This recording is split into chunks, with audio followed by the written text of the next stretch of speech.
Bapak Ibu Saudara sekalian yang terkasih, pada hari ini juga Tuhan Yesus mengajak kita untuk melihat apa yang sebetulnya perlu kita cermati ketika kita berdoa. Nah, Tuhan Yesus mengatakan mengenai tentang ketekunan berdoa, supaya kita tidak jemu-jemu berdoa.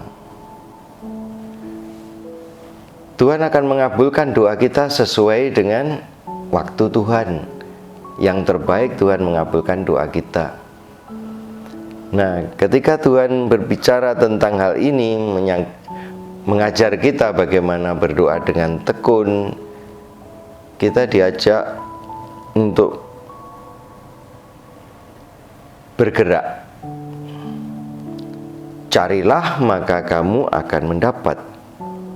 Mintalah maka kamu akan diberi. Ketuklah maka pintu akan dibukakan. Di sini Tuhan Yesus menegaskan tentang doa itu memang suatu aktivitas yang melibatkan kita harus melakukan sesuatu, bukan menunggu, bukan menyampaikan sesuatu lalu kita duduk diam.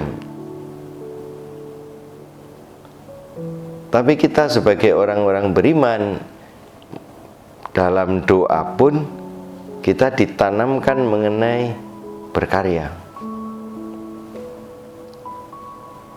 Nah, ketika Tuhan menyampaikan hal ini kepada kita, supaya orang-orang beriman itu juga menggunakan kemampuannya melakukan sesuatu, baik itu secara fisik maupun bukan fisik.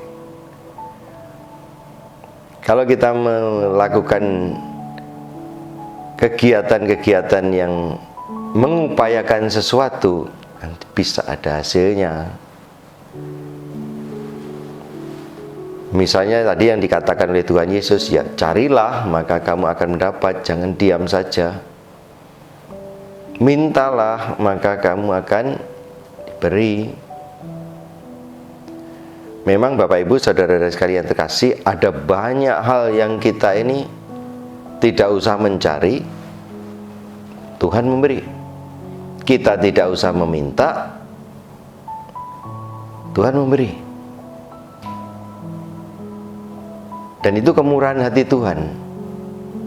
Namun demikian kita diajar oleh Tuhan untuk juga memperhatikan apa yang sebetulnya kita sendiri anggap penting, kita sendiri anggap perlu, supaya kita memperjuangkannya. Karena dengan cara kita mengerti itu yang baik, itu yang penting, itu yang perlu, kita tentu terdorong untuk bergerak. Nah, lewat doa-doa sesungguhnya kita diajar untuk menjadi partner kerja Tuhan, teman berkarya bagi karya keselamatan.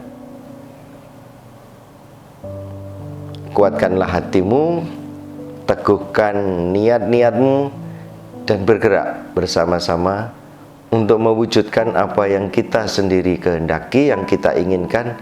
Tentu Tuhan akan memberkati.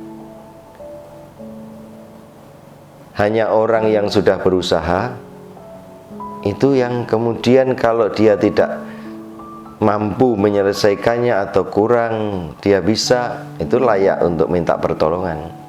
Ya tentu ada orang yang minta tolong tanpa berusaha dulu, itu tidak layak ditolong. Orang yang sudah mencari masih belum juga dapat, mungkin layak untuk juga ditolong. Pendek kata, tidak layak kalau kita hanya berdiam diri padahal kita menginginkan sesuatu. Keselamatan itu memang merupakan anugerah dari Tuhan, tetapi kita pun juga diajarkan untuk berjuang, untuk bergerak mengupayakannya. Amin. Aku